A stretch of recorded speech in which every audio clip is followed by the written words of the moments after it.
শরীফ ওসমান হাদির উপর সম্প্রতি যে হামলার ঘটনা ঘটেছে তা শুধু একজন ব্যক্তির উপর আঘাত নয়, এটি বাংলাদেশের অস্তিত্বের উপর আঘাত। সালামু আলাইকুম। গতকাল মাননীয় প্রধান উপদেষ্টা একটি বক্তব্য রেখেছেন জাতির উদ্দেশ্যে। আমরা সেই বক্তব্যের একটা বিশেষ অংশ আপনাদের সাথে শেয়ার করব এবং এই গুরুত্বপূর্ণ বক্তব্যটি আপনারা খুব মনোযোগ দিয়ে শুনবেন। বক্তব্যটি ওসমান হাদিকে নিয়ে তিনি দিয়েছেন এবং পাশাপাশি বাংলাদেশের বর্তমান পরিস্থিতি এবং পতিত ফ্যাসিস্টদের নিয়ে তিনি একটা চমৎকার বক্তব্য দিয়েছেন। আমরা সেই 3 মিনিটের বক্তব্যটি খুব মনোযোগ দিয়ে শুনবো এবং সেই বক্তব্যটি শোনার পর আপনার যদি কোনো মতামত বা অপিনিয়ন থেকে থাকে তাহলে অবশ্যই কমেন্টে জানাবেন। আপনাদের সামনে আজ উপস্থিত হয়েছি অত্যন্ত ব্যথিত হৃদয়ে। এই আনন্দের দিনে গভীর বেদনার সঙ্গে জানাচ্ছি, জুলাই অভ্যুত্থানের সম্মুখ যোদ্ধা, ইনকিলাব মঞ্চের মুখপাত্র শরীফ ওসমান হাদির উপর সম্প্রতি যে হামলার ঘটনা ঘটেছে তা শুধু একজন ব্যক্তির উপর আঘাত নয়, এটি বাংলাদেশের অস্তিত্বের উপর আঘাত, আমাদের গণতান্ত্রিক পথ চলার উপরে আঘাত। শরীফ ওসমান হাদি বর্তমানে সংকটাপন্ন অবস্থায় চিকিৎসাধীন। তার চিকিৎসা ও নিরাপত্তা নিশ্চিত করতে সরকার প্রয়োজনীয় সব ব্যবস্থা গ্রহণ করেছে। ইতিমধ্যে উন্নত চিকিৎসার জন্য তাকে সিঙ্গাপুরে পাঠানো হয়েছে।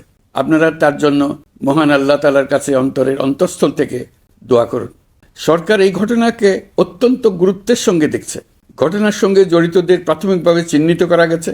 আমি দেশবাসীকে আশ্বস্ত করতে চাই, যারা এই ষড়যন্ত্রে জড়িত তারা যেখানেই থাকুক না কেন তাদের কাউকে ছাড় দেওয়া হবে না।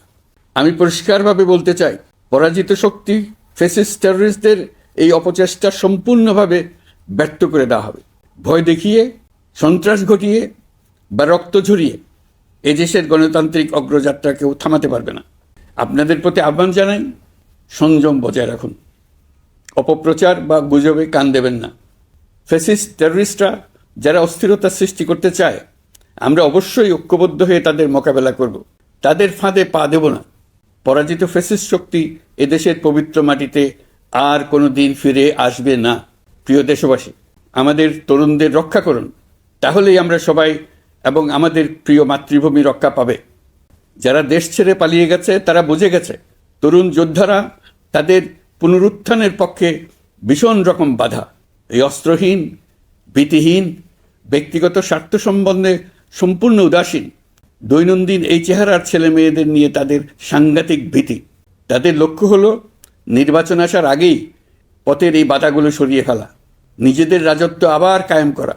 তাদের বন্ধুরা যতদিন তাদের সঙ্গে আছে ততদিন তারা এই স্বপ্ন দেখবে। নির্বাচন হয়ে গেলে তাদের বন্ধুরা সমর্থন জোগাতে বেকায়দায় পড়বে।